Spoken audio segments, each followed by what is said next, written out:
Eso. A ver. Voy a apagar el micrófono, igual y eso ayuda.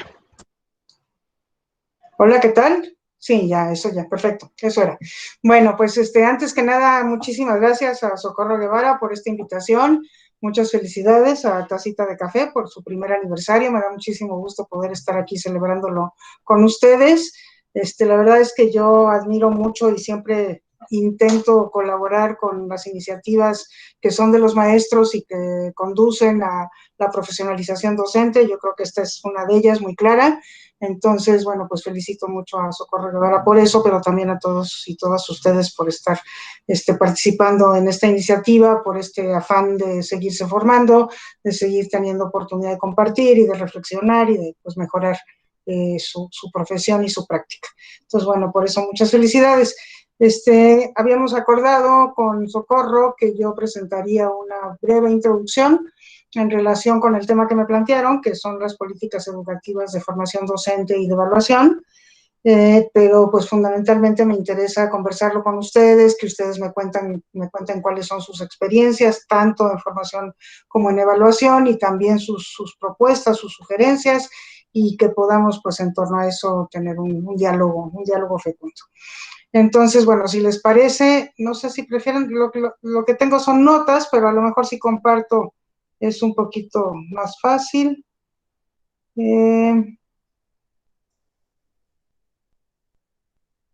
No, hay que aprender cómo compartir acá. En la barra inferior, maestra, hay unos puntitos que nos van a desglosar. Exacto, o presentar ahora, y desde ahí en presentar ahora le puede dar clic y le va a aparecer desde una ventana, pantalla completa. Sí, ya puse una ventana, pero no encuentro mi presentación, no sé por qué. Si quiere posicionarse en la presentación y posterior regresar y ponerle una ventana, luego a veces le permite de esa manera. ¿A veces eso funciona? Ok. Sí. Intentar me posiciono aquí, luego me voy para acá, luego presento una ventana, eso.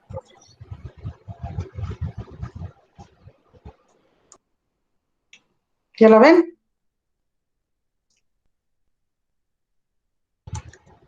Sí, maestra. Bueno.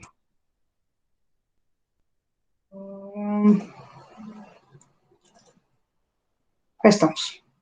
Bueno, pues quisiera primero abordar el asunto de las políticas de formación docente, y pues fundamentalmente me voy a referir a las recientes, no me voy a ir muy atrás históricamente, pero me voy a referir a las recientes, a las actuales, que tienen que ver con primero la formación inicial y después la formación continua o el desarrollo profesional.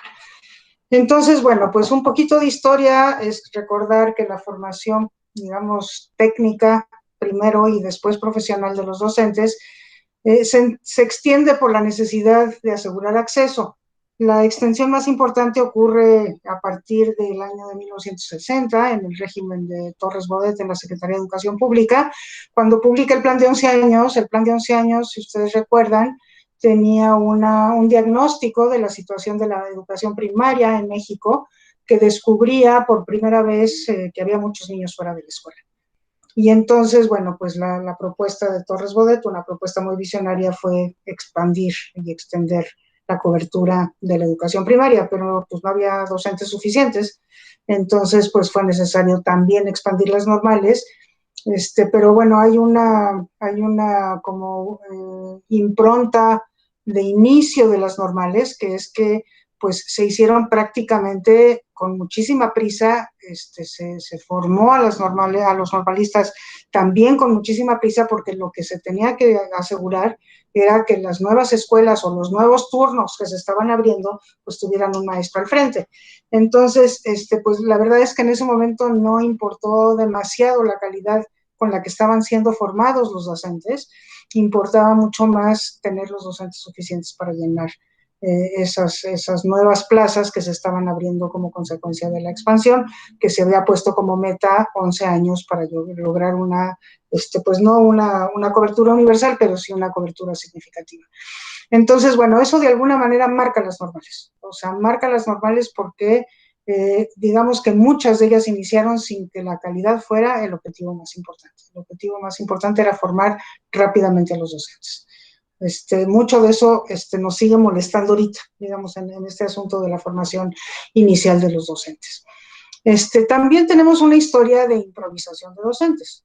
Por ejemplo, los docentes indígenas, cuando empieza a haber docentes indígenas, que fue en el año 1978, cuando se crea la Dirección General de Educación Indígena, no había suficientes docentes indígenas que hablaran la lengua. Y entonces se dijo, es más importante que hablen la lengua a que sean docentes, porque si no, no se van a poder comunicar con sus alumnos. Y entonces se empezó a, a contratar a personas que fungieran como docentes en escuelas indígenas, que tuvieran primero secundaria, después bachillerato, y no es sino hasta hace unos cuantitos años, hace muy poquito, que ya se está contratando a los docentes que van a trabajar en zonas indígenas con una licenciatura. Pero bueno, eso tardó muchísimo tiempo, todo ese tiempo los docentes fueron improvisados. A los docentes más recientemente docentes indígenas que se contrataron con bachillerato, se les pedía que cursaran una carrera semiescolarizada en la UPN y los sábados con asesores, ¿no? Entonces era realmente una carrera también, todavía a la fecha continúa eso, pues de una calidad realmente sumamente cuestionable, ¿no? Y además con un énfasis muy antropológico, más que pedagógico y nada lingüístico, ¿no? Entonces, pues no están formándose a los docentes indígenas para ser docentes bilingües, ¿no? Ese es un problema. Y bueno, ustedes saben la historia de CONAFE, con sus cursos comunitarios, que nació para atender a las comunidades pequeñas, primero de menos de 500 habitantes, ahora de menos de 100, y bueno, pues también, o sea, no había una escuela como nos la imaginábamos, eran escuelas muy pequeñitas que atendían a 5 niños, a 10 niños, y entonces había que hacer un modelo propio, hicieron su propio modelo, pero tampoco había docentes que estuvieran dispuestos a trabajar en esos lugares, y entonces se contrató igual a muchachitos y muchachitas con secundaria, o más adelante ya se les empezó a pedir el bachillerato, y se les pidió que estuvieran primero un año, después 2 años, y a cambio de eso se les daba una beca para que pudieran seguir estudiando. Eso sigue siendo así. En este momento hay más líderes de educación comunitaria, ahora se llaman, antes se llamaban instructores comunitarios, con bachillerato que con secundaria, pero de todos modos todavía sigue siendo este modelo de docentes improvisados. Entonces tenemos una historia de improvisación de docentes también, que también está con nosotros, porque de alguna manera hay quienes dicen, bueno, pues si ellos pueden, entonces no se necesita tanta formación, ¿no?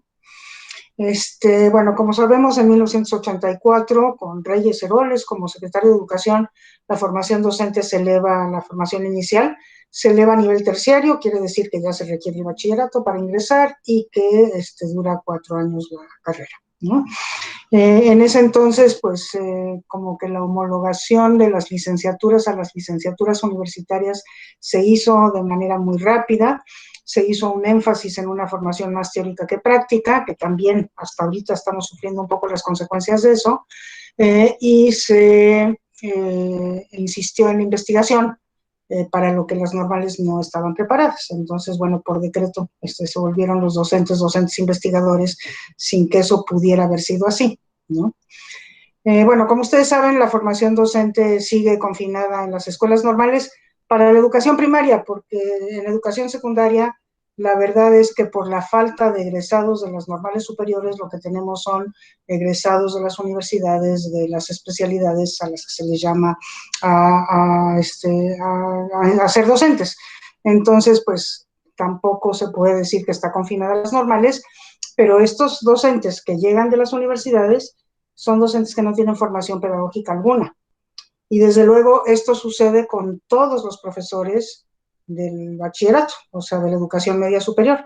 Todos ellos, pues no hay normales para ellos, no hay una especialidad en educación media superior, todos ellos proceden de escuelas de facultades, de escuelas disciplinarias, digamos, son biólogos, son filósofos, son químicos, ¿no? Etcétera, y pues no tienen formación pedagógica alguna. Entonces, bueno, así es como están enseñando a los adolescentes, que pues como ustedes saben es una edad sumamente complicada para la que se necesita pues una formación en donde se entienda el desarrollo, en este caso del adolescente, y que también pues se tengan herramientas tanto pedagógicas como didácticas. Eso no existe, ¿no? Pero bueno, para la educación primaria y para mucho de la educación secundaria sí sigue confinada la formación en las escuelas normales. Ustedes saben que en muchos países ya la formación docente está ubicada en las universidades, no es el caso de México, es un paso que no se ha querido dar en nuestro país. Y eso tiene ventajas y desventajas, ¿no? O sea, tiene la ventaja de que, bueno, hay una mística normalista, seguramente ustedes forman parte de eso, lo vivieron y todavía comparten esa mística. Se puede recuperar toda la historia, digamos, desde Vasconcelos y toda la historia de esa mística del apostolado, de los misioneros, ¿no? Que tenían pues este afán de servicio educativo, ¿no? Y algo de eso queda en las normales también. Y luego, pues, una identidad, ¿no? Que las normales sí dan una identidad docente muy fuerte, ¿no? Esas son, sin duda, ventajas que, pues, no habría que perder, ¿no? Habría que procurar mantener. Pero también tiene desventajas, hay una endogamia, ¿no? O sea, los normalistas son educados por normalistas, rara vez por universitarios, incluso para cuestiones de formación en las disciplinas mismas, ¿no? En el conocimiento de la materia que van a impartir, y hay pues una inercia que heredamos desde la constitución de estas normales que improvisaban maestros o que los producían de manera muy rápida, una inercia de baja calidad educativa de las normales. Esto es en términos generales, pero hay que reconocer que hay una enorme heterogeneidad en las escuelas normales. Hay escuelas normales, por ejemplo, en el Estado de México. ¿Ustedes de dónde son, por cierto? ¿De qué estado? Puebla. El estado de Veracruz. De Veracruz, perfecto. Ok, muy bien. En el Estado de México hay 36 Tlaxcala. Tlaxcala también. Ok, muy bien. Pero como de esa parte del país. Excelente. Me interesa mucho saber para después conversar con ustedes sobre eso. 36 normales estatales que se crearon pues un poco como dádivas políticas, ¿no? Y bueno, son tantas escuelas normales estatales como todas las federales juntas, ¿no? En el Estado de México. Y son, pues, justamente porque son tantas, son chiquititas, son escuelas normales que algunas de las cuales tienen quizás 100 alumnos y pues eso no se puede considerar una institución de educación terciaria, ¿no? Entonces, bueno, ese es un problema, que hay una gran heterogeneidad, hay normales extraordinarias que ya desde mi punto de vista merecen ser consideradas pues prácticamente universidades, que tendrían que tener autonomía curricular, que en general pues son las beneméritas, ¿no? Las normales que ya tienen muchísimos años funcionando, que gozan de un prestigio. Hay un micrófono abierto por ahí, si lo pueden cerrar. Y bueno, pues, pero bueno, desde escuelitas de 100 alumnos que parecen más secundarias que normales, hasta, pues, verdaderas instituciones de educación superior, pues, como estas beneméritas y algunas otras excepciones, fantásticas, ¿no? Pero pocas. Yo diría que son alrededor de 20 normales de esta naturaleza en el país, ¿no? Pero bueno, la política para las escuelas normales es igual para todos y, como sabemos, es una política totalmente centralizada, a pesar de que la educación normal se descentralizó junto con la educación básica en el 92, de todos modos, toda la parte curricular y también mucho de la parte organizativa y normativa sigue estando centralizada y la política es uniforme para todas a pesar de esta enorme heterogeneidad. Y bueno, de alguna manera las normales suponen que el sistema educativo en México también es homogéneo, ¿no? Que todas las escuelas son iguales, que no se necesita prepararse para una realidad sumamente heterogénea, en donde a uno le puede tocar ser docente en escuelas de múltiples tipos, ¿no? Y entonces tendría que estar formados para poder enfrentar escuelas de diversa naturaleza. Más bien se supone que las escuelas son relativamente iguales y que digamos que la base de esa igualdad está en ese modelo educativo que nació para atender a la clase media urbana, que implica una escuela de organización completa, con un maestro para cada grupo, con un director de oficio, ¿no? Cosa que sabemos no se cumple pues, en una buena parte de las escuelas del país. Hay algunas excepciones, por ejemplo, creo que ahora son ya 26 normales que tienen la licenciatura en educación intercultural y bilingüe, en educación primaria, intercultural y bilingüe, ahora ya hay también preescolar.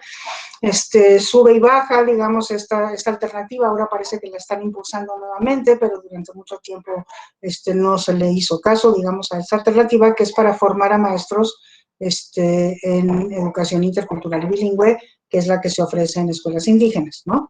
Entonces, bueno, ahí podríamos decir hay algunas excepciones que reconocen que hay escuelas diferentes, como las escuelas indígenas, ¿no? El tema multigrado, por ejemplo, ustedes saben que el 46% de las primarias en México son multigrado, y sin embargo, los profesores que se están formando, los que van a ser profesores, no se están formando en una metodología para poder atender al multigrado, ¿no? Hay por ahí una materia que es opcional y que la ofrecen las normales que quieran, y curiosamente aquellas normales que están en lugares donde más multigrados hay no la ofrecen, ¿no? Y algo similar sucede con el tema de migración. Bueno, primero era la migración interna, los jornaleros agrícolas migrantes, que en algunos de sus estados hay, muy importantes, por Veracruz está todas las, ¿cómo se llama? Toda la parte de la zafra para los ingenios azucareros, que tienen muchísimos jornaleros migrantes. En Puebla están los del café, y de Puebla también migran hacia Sonora, Sinaloa, etcétera, ¿no? Y bueno, pues tampoco el tema de cómo formar a quienes se están moviendo de manera continua es algo que está siendo tratado en las normales, y para lo cual los docentes están siendo formados, y los profesores que están atendiendo a esta población, pues muchos de ellos también son improvisados, no son docentes, justamente porque los docentes, pues como no tienen una formación especial, pues entonces da igual que sea o que no sea un docente, digamos, ese es como lo que se piensa en términos generales, ¿no? Bueno, por otro lado, en la formación docente ha sido difícil encontrar el equilibrio adecuado entre teoría y práctica, y hacía yo referencia a lo que sucedió en 84, cuando se eleva a nivel terciario, que se le da mucho énfasis a la teoría, pero después en el 97, cuando se modifica nuevamente el currículum de las escuelas normales, se busca un nuevo equilibrio y se enfrenta esta búsqueda del nuevo equilibrio con una estructura al interior de las normales que no estaba acostumbrada a salir a campo, que no estaba acostumbrada a acompañar a sus estudiantes a hacer prácticas en las escuelas, y entonces se encontró con muchísima resistencia que con el tiempo se fue venciendo, y bueno, pues ahora podemos decir que ya las prácticas están de alguna manera asentadas, pero también tenemos que reconocer que hay muchos maestros que están ahorita en ejercicio que no fueron formados en la práctica, ¿no? Bueno, también cuando estuvimos haciendo las evaluaciones de ingreso desde el Instituto Nacional para la Evaluación de la Educación, pudimos analizar los resultados de estas evaluaciones de ingreso a la docencia de las diferentes normales del país, y nos encontramos con una enorme heterogeneidad de resultados de aprendizaje, ya en la prueba, ¿no? Porque curiosamente en las calificaciones de las normales no hay mucha heterogeneidad. Las normales tienden a calificar a sus alumnos muy alto, entonces los promedios están entre 9 y 10 en todas las normales, ¿no? Independientemente de su tipo. Pero cuando ya, digamos, la base de comparación es una prueba externa, pues entonces ya aparecen estas diferencias, y entonces hay estados que están muy por debajo de la media nacional, y desde luego muy detrás de quienes están punteando la lista, y pues que obviamente, por ejemplo, Tabasco, me acuerdo que estaba muy muy por debajo desde luego Chiapas, los estados pobres. En cambio, pues había estados como Nuevo León, como Baja California, que tenían excelentes resultados de aprendizaje de sus recientes egresados normalistas, ¿no?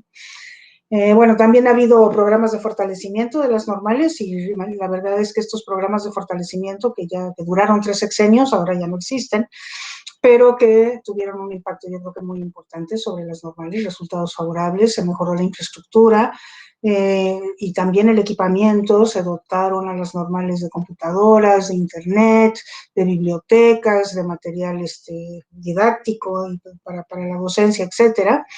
También en algunos casos empezaron a regularizar los sistemas de ingreso, promoción y de ingreso y de promoción de los formadores. Se institucionalizaron algunas cuestiones académicas, ¿no?, al interior de las normales. Por ejemplo, hubo la constitución de academias, se empezó a hacer algún tipo de investigación un poco más seria, ¿no?, porque ya había recursos para poder hacer investigación. Se dieron procesos de capacitación, de formación continua de los formadores de formadores, de normalistas. Las normales empezaron a abrir vía estos apoyos para la capacitación a insumos externos, empezó a romper un poquito esta endogamia y comenzaron a platicar entre ellas las normales, ¿no? Se empezó a hacer cierta reticulación entre las normales y todas esas cosas fueron, yo creo que, muy favorables. Pero bueno, en esta administración, como ustedes saben, el presupuesto para mejorar las normales se reduce a cero. No hay presupuesto que pueda continuar con estos programas de fortalecimiento. El presupuesto es para, digamos, poder cubrir la operación ordinaria, pero no hay recursos para fortalecer a las normales. Sí sé que se está diseñando una licenciatura en educación preescolar y primaria intercultural bilingüe renovada, y eso porque, como ustedes saben, en 2019 cambia la Constitución para garantizar una educación bilingüe para las comunidades indígenas y una educación intercultural para todos, y eso ha propiciado que se esté renovando esta licenciatura con la participación de las normales, por cierto, ¿no? Y también lo que sí nos hemos encontrado es que las autoridades centrales, a quienes se les ha dicho que ya hay normales que pueden ejercer su propia autonomía curricular, como lo ejercen las universidades, hay una resistencia de parte del centro de poder pues abrir cierta libertad o cualquier tipo de libertad a las escuelas normales, y mucho menos una libertad de naturaleza curricular. Entonces todavía sigue centralizada la decisión curricular pues aquí en la Ciudad de México, ¿verdad? Bueno, eso respecto a la formación docente. Respecto a la actualización docente o a la formación profesional o a la formación en servicio, como le quieran llamar, bueno, en general había muy poca formación en servicio hasta que nace el programa de carrera magisterial. Y con el programa de carrera magisterial, esta formación en servicio se fortalece muchísimo, fundamentalmente por la vía de cursos. Ustedes se acuerdan de los cursos que había que tomar y después había que presentar un examen para demostrar que se había aprendido como consecuencia del curso, eso valía puntos, y entonces, bueno, carrera magisterial se alimentaba con eso, y eso pues incentivó a muchísimos docentes a inscribirse en estos cursos y a seguirse formando, ¿no?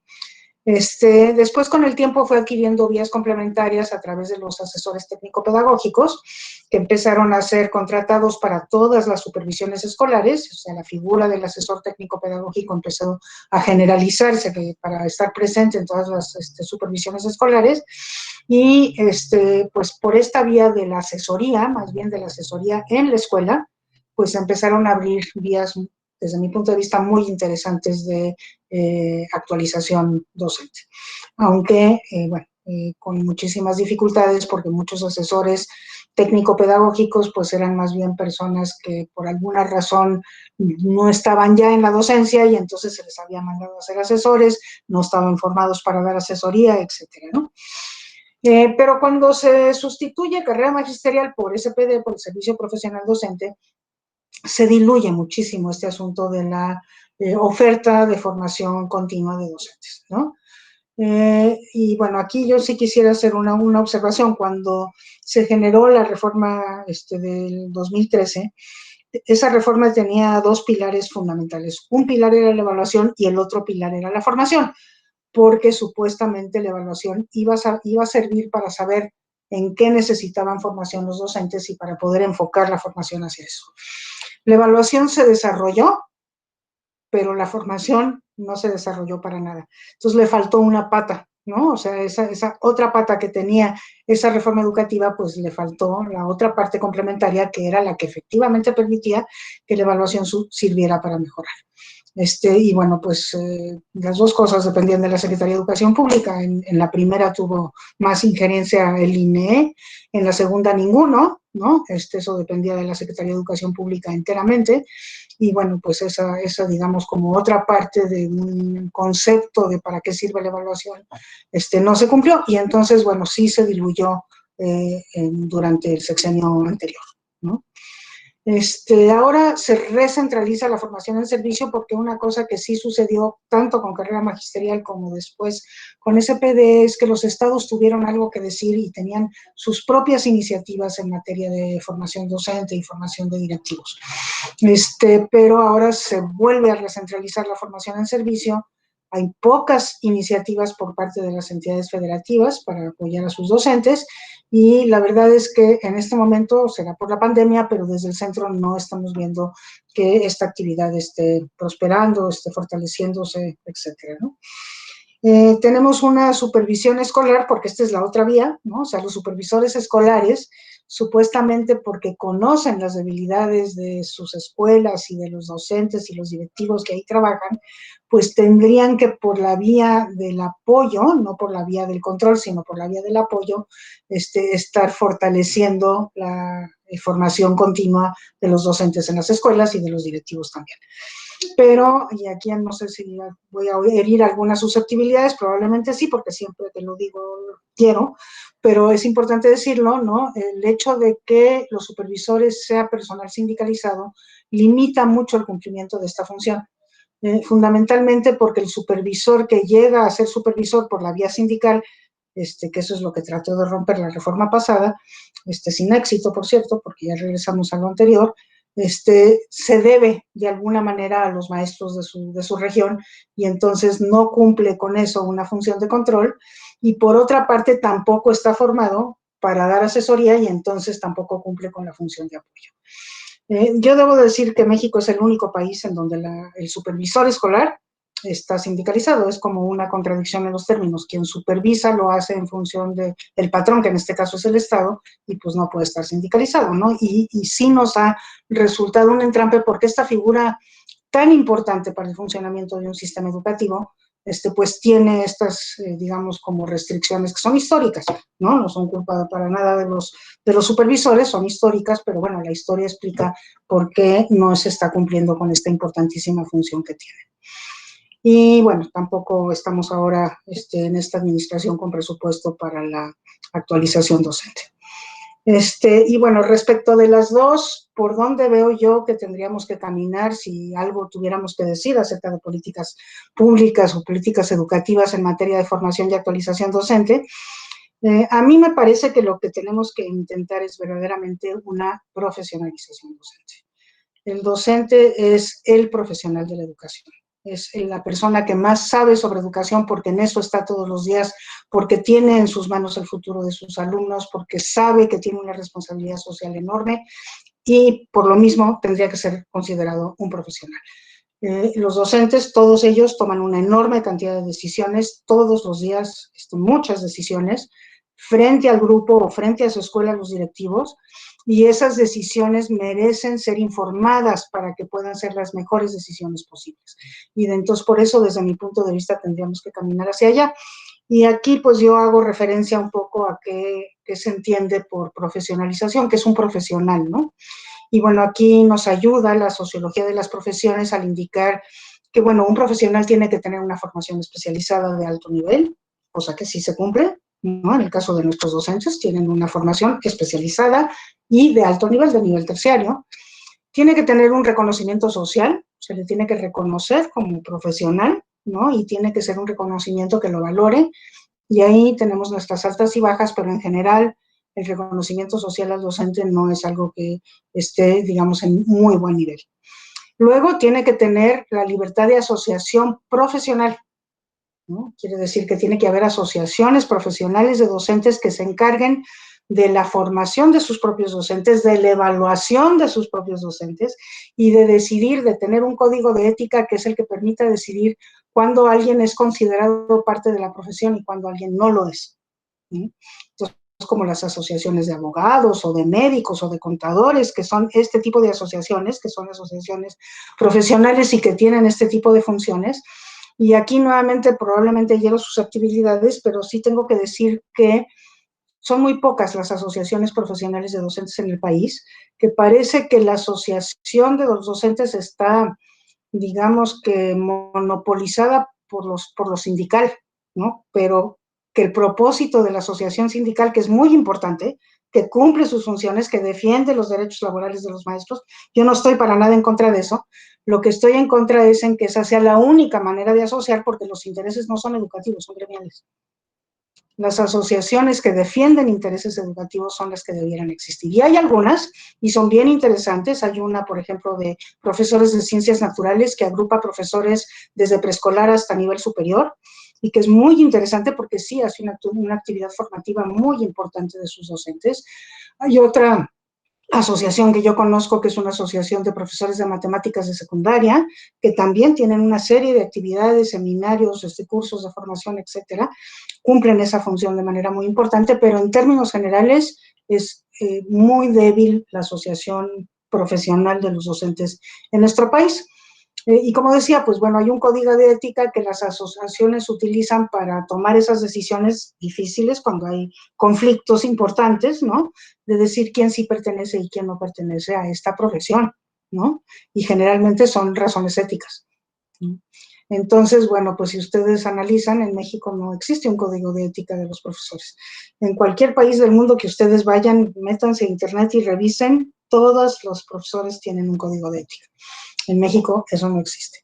Tiene que tener autonomía, y bueno, ya comentamos cómo la autonomía ni siquiera en las normales está presente, mucho menos en las escuelas, pero la verdad es que un profesional tiene que tener la autonomía incluso para decidir cuestiones curriculares. Tendrá que demostrar que los aprendizajes básicos se logran, que los aprendizajes que son de todos se logran, pero tendrá él mismo que poder decidir cómo camina hacia esos objetivos que son para todos, ¿no? Con qué metodologías, cómo aterriza al contexto los contenidos educativos, cómo atiende de manera personalizada a sus alumnos, y entonces no les exige a todos caminar al mismo ritmo porque los conoce. Bueno, todas estas cosas tienen que ver con la autonomía, que cualquier profesional lo tiene, ¿no? Desde luego tiene una formación continua. Cualquier profesional sabe que su formación no termina al salir de la normal, sino ahí empieza, ¿no? Como quien dice, entonces se sigue formando de manera continua y es evaluado. Eso es parte de la idea de un profesional. Hay procesos de evaluación continua, en algunos casos son los que permiten renovar las licencias para ejercer, por ejemplo, con los médicos, ¿no? O con los abogados. Bueno, entonces, bueno, yo creo que esa profesionalización se tiene que lograr sí atendiendo lo que son deficiencias de conocimientos propiamente disciplinares, ¿no? A veces también pedagógicos, pero fundamentalmente disciplinares, que esos sí se pueden lograr a través de cursos, que fue lo que enfatizó Carrera Magisterial, ¿no? Si tú no eres un maestro de matemáticas y tienes deficiencias en tus conocimientos matemáticos, ve a un curso. Vas a aprender mejor matemáticas y les vas a poder enseñar mejor. Pero si lo que te falla es tu práctica docente, ¿no? Si lo que te falla es esta capacidad de lograr los objetivos de aprendizaje con tus alumnos o con todos tus alumnos, si lo que te falla es la motivación, si lo que te falla es la inclusión, ¿no? Entonces, eso solamente se puede lograr in situ.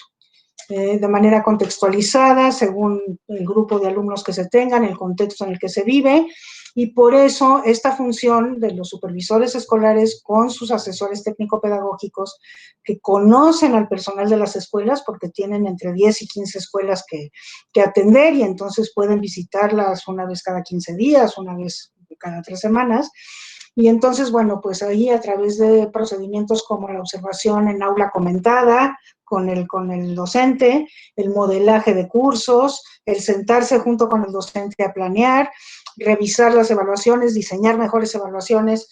Esa es la manera como se transforma la práctica docente. La práctica docente no se transforma con cursos. Eso ya está demostrado, digamos, por la investigación educativa.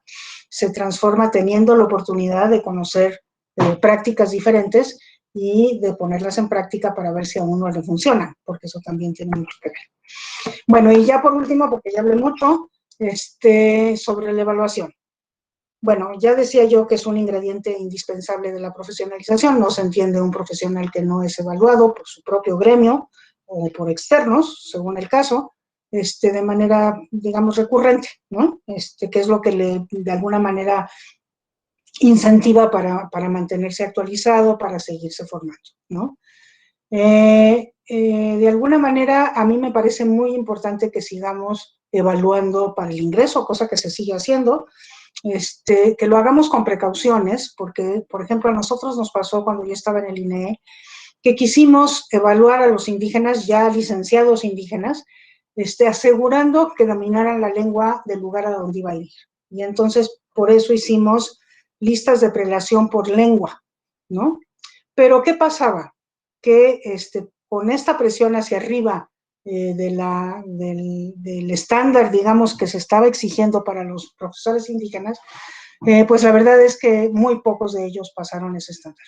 Y entonces lo que sucedió es que nos quedamos sin maestros indígenas que tuvieron que ser, digamos, sustituidos por personas que no tenían formación, ¿no? Y eso mismo ha pasado en varios países. Conozco el caso de Perú, en donde también para elevar el nivel de la formación docente se elevó una cosa que le llamaron norma 14, en donde se elevó el nivel que se exigía para poder ingresar a las normales, ¿no? En ese caso fue a las normales. Y aquí también lo que sucedió es que los indígenas no pasaban, porque pues están en un sistema educativo que no es adecuado para ellos, que es injusto, que es desigual, etcétera, y entonces los indígenas no pasaban y durante varias generaciones las escuelas indígenas se quedaron sin egresados formados como docentes, ¿no? Entonces, por eso hay que tener muchísimas precauciones de cómo se evalúa para el ingreso. O sea, hay que hacerlo de manera gradual y con mucho cuidado y de manera diferenciada para los diferentes grupos de formación.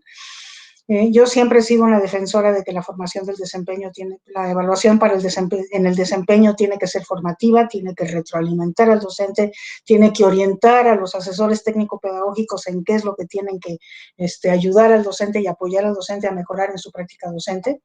Y bueno, pues así se intentó hacer desde el INEE y yo les recuerdo que nadie fue separado del servicio por haberse evaluado.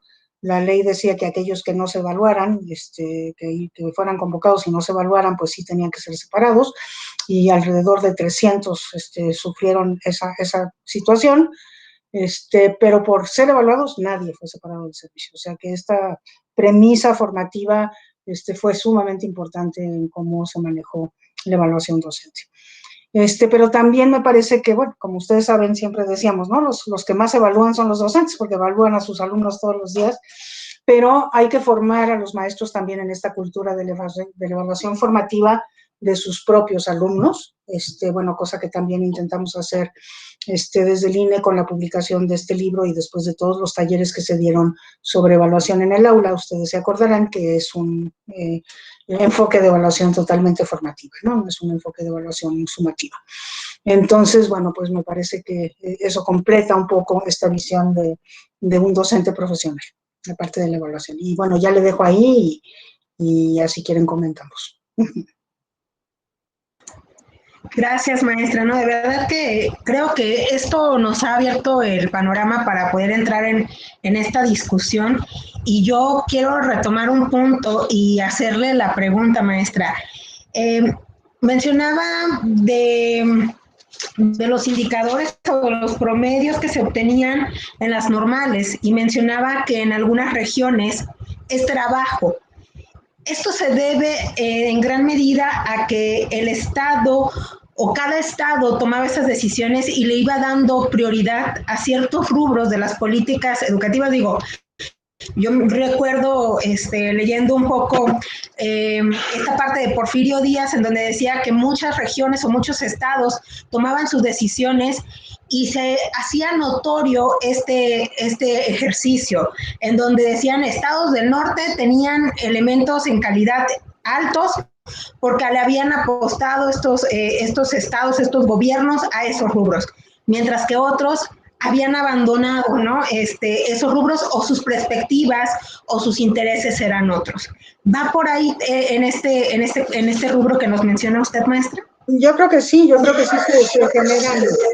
se generan culturas como especiales, ¿no? De las normales en cada una de las regiones. De la formación docente en general y del ejercicio docente también. Bueno, ustedes saben que hay corrupción en las normales, yo creo que eso hay que decirlo, ¿no? Y hay más corrupción en aquellas normales que tienen peores resultados educativos. ¿Y por dónde viene la corrupción? Pues yo digo fundamentalmente por dos vías. Un vía es a quienes se nombran como y como directores, a quienes se les dan esas plazas, que como ustedes saben no hay procesos todavía institucionalizados de ingreso y de promoción de los formadores en las normales. Entonces, bueno, pues muchas veces eran lugares con los que se cumplían favores políticos, ¿no? Entonces, bueno, pues se mandaba a ser director de la normal a X persona a quien se le debía un favor, o a ser profesor se le daba la plaza de la normal. Entonces, bueno, ese es por un lado, y el otro es el asunto de los recomendados, ¿no? Que bueno, también ustedes conocen mucho ese asunto, pues bueno, incluso cuando se llegaron a prohibir los recomendados y se hacía un examen de admisión, ustedes recordarán esa época, pues a mí me tocó visitar normales a donde después se abrían grupos de recomendados, ¿no? O sea, que eran como grupos clandestinos, pero tenían el registro, estaban los alumnos inscritos, recibían su certificado cuando salían y todo lo demás. Y entonces, claro, bueno, uno trata de elevar el nivel educativo de las normales, pero bueno, si entran los recomendados, pues jalan hacia abajo el nivel educativo de todos, ¿no? Y entonces, en algunos estados esto ocurría, digamos, con mayor facilidad, desgraciadamente en aquellos estados en donde para las decisiones políticas la educación no era muy importante, no era prioritaria, ¿no? Entonces, bueno, pues no importaba cumplir un favor, ¿no? Por ahí con una persona y darle la plaza del director de una normal, porque, bueno, de todos modos la educación no importaba mucho, ¿no? En cambio, hay otros estados en donde sí, tradicionalmente la educación ha importado, creo que Veracruz es uno de ellos, ¿no? En donde, bueno, desde que está Rebsamen y, bueno, la normal, que es una de las pocas que hay que tiene este enorme nivel educativo, que podría ser, es una de estas 20 que yo digo que podría ser ya una institución de educación superior hecha y derecha, ¿cómo se llama? ¿Cómo se llama el de Puebla? El Benemérito Instituto Dime, ¿no? Ajá, también. El Instituto Normal del Estado de Puebla. Esas son instituciones que se resistieron a estos actos corruptos, no siempre lo lograron, pero en general había como resistencia y bueno, pues ellos pudieron mantener un movimiento hacia allá, ¿no? Entonces sí, yo creo que tiene muchísimo que ver con eso. Desgraciadamente sí coincide la pobreza con la falta de ponerle prioridad a la educación y con el favorecimiento de la corrupción, y entonces se van generando, como decía un profesor mío, dinámicas de distanciamiento, ¿no? O sea, cosas que empezaron igual se van distanciando y distanciando con el tiempo, ¿no? Entonces sí, tiene que ver con eso, junto con también las condiciones, ¿no? Porque, por ejemplo, estas normalitas de 100 gentes a las que yo me refería, pues son normales que no tienen las condiciones para ser instituciones con la calidad de una institución de educación superior. Por ahí la maestra Bárbara tenía una pregunta y no sé si quiere prender su micrófono o nos quiera compartir en el chat. Y si alguien quiere compartir en el chat su pregunta, adelante. Buenas tardes, compañeros, profesora. Pues realmente me encantó todo su discurso y hubieron cosas que me causaron mucho ruido. En el sentido que, por ejemplo, yo soy del estado de Veracruz, actualmente laboro en el medio multigrado, en el contexto rural, perdón, y pues soy maestra multigrado, ya tiene desde que ingresé al servicio, ¿no? Yo egresé de una normal, sin embargo, egresé de las normales del sector privado, o sea, una normal particular del estado de Veracruz. Y hay algo que usted mencionó muy importante. Las normales educan como si solamente existieran escuelas urbanas. Pero ¿qué sucede en el caso de las normales particulares? Bueno, en el caso de la normal de donde yo egresé. Surge esta presión porque tenemos la mayor casa de estudios normal, la Rebsamen en nuestro estado, marca tendencia, o sea, a un punto que hay que haber presión en el servicio particular. Entonces, ¿qué surgió con esta normal? Bueno, resulta que hay maestros que se van a ir al medio rural, pues hay que implementar esa optativa que usted mencionó. Hay que implementar un taller de educación multigrado y lo va a impartir una maestra que dice que estuvo en el medio rural, ¿no? Entonces empieza a enseñar lo que se supone que te va a servir, pero ojo, no hay grupo con el que vayas a practicar tú. ¿Por qué? Porque resulta que vamos a suponer que estamos en una ciudad y la zona rural está alejada de dicha ciudad. No vas a saber si realmente lo que te están enseñando tiene aplicación pero por lo menos no vas totalmente ciego.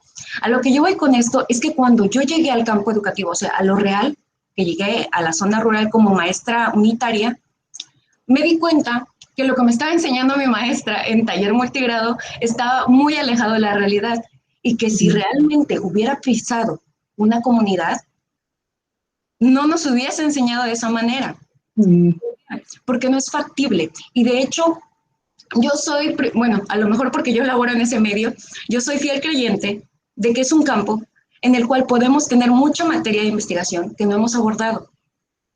Y que ahí es donde surgen o nacen los profesionales quizás más completos, por así decirlo. No encuentro una palabra específica. ¿Por qué? Porque usted mencionaba mucho de la profesionalización del docente. ¿Qué hace un docente que tiene los 6 grados en un grupo con diferentes características, diferentes necesidades y tiene que atenderlo a todos por igual? En el sentido de por igual, de que no me voy a descuidar a 6º año, que ya va de salida para las secundarias, pero tampoco puedo descuidar a 1º, 2º, los demás. Entonces, ahí surge eso que nos estaba usted comentando, o por lo menos yo lo vi reflejado en mi práctica, de adaptar el currículum vigente, porque realmente no hay currículum adaptado para el multigrado. Había una propuesta, sí, la hubo en el 2005, y después el Estado de Zacatecas sacó su propia propuesta como Estado en el 2012. Sin embargo, no contamos a nivel federación con algo que nos pueda ayudar, o por lo menos que digan, cada Estado va a sacar su propuesta. Es una labor muy compleja para la cual las normales no están preparando tanto el sector público y privado, porque pues uno escucha, ¿no? Escucha a sus compañeros cuando van ingresando al servicio y dicen, no, yo no quiero comunidad porque desconozco de, y yo era una de ellas personalmente. Llegué a aprender en la práctica, porque como maestro vamos inicialmente pensando que lo sabemos. Ya en la práctica nos confrontamos a, me falta mucho todavía, necesito buscar esa formación continua. Y desgraciadamente en las supervisiones surge lo que nos comentaba, porque no es nada teórico lo que nos está comentando, está muy, muy situado en la realidad. Pides cursos, pides ayuda para poder complementar tu práctica y no estropear generaciones. Yo le voy a decir estropear porque realmente los ocupas como laboratorio. La primera generación que sale de tus manos cuando recién vas ingresando a comunidad, pues difícilmente tiene los aprendizajes fundamentales, la verdad, y siendo muy honesta y crítica, por lo menos con mi práctica. El supervisor te dice, ay, pero es que las primeras son como las ratitas de laboratorio. La primera, cualquier maestro vale que la riegue. Es que cómo voy a estar regándola. No la puedo regar, estoy trabajando con seres humanos. Esto va a tener una repercusión gigante. Luego surge el ATP, el asesor técnico pedagógico, que en sus inicios sí tuvo muy buena función, pero ahorita la función dista de ser lo que su nombre dice, porque carece de asesoramiento. Un caso muy particular, en mi zona escolar tenemos 2 ATPs. Llego y me acerco al ATP, ok, ¿y aquí cómo le hago? ¿Por qué? Porque tengo tantos grupos, tantas necesidades, pues asesórame pedagógicamente hablando, ¿no? Alguna estrategia, tienes más años, más experiencia que yo. Y surge que nunca pisó comunidad, porque su plaza de ATP. A veces ni siquiera escuela, sí. Exactamente, se la dieron que porque el papá era supervisor en su momento, o que porque la tía era ATP en algún momento y se jubiló y ya ahí quedó. Las escuelas normales sí nos estamos desmoronando. Aunque podamos decir que los resultados en la evaluación pues no estén tan perdidos en algunos estados. Pero lo que debemos de aceptar nosotros, primeramente desde mi particular experiencia en la zona rural, es a despedazar nuestra práctica y ser honestos con nosotros mismos. No estoy cubriendo lo que debería de cubrir y urgentemente, si me interesa mi formación, debo de buscar de manera externa cómo retroalimentar esto, cómo poder volverme autodidacta, a manera de que mi didáctica sea mi fuerte para cubrir esos huecos disciplinares que jamás vi en mi formación inicial. Y es algo que pues va a tener que empezar por nosotros mismos, ¿no?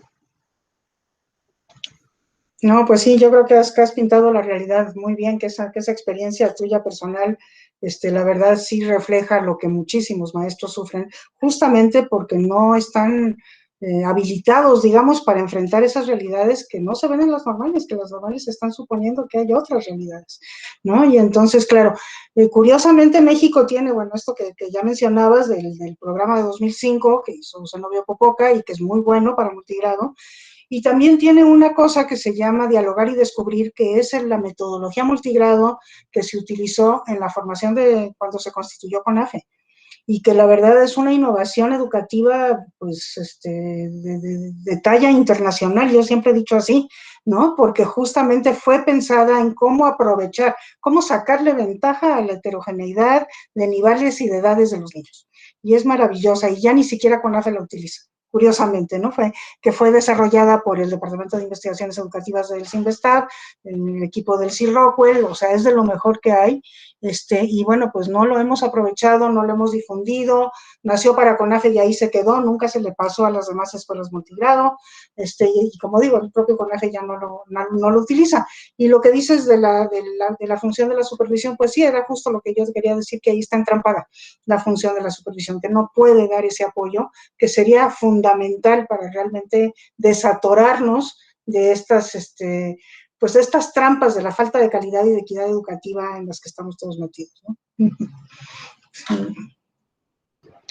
Maritere, adelante.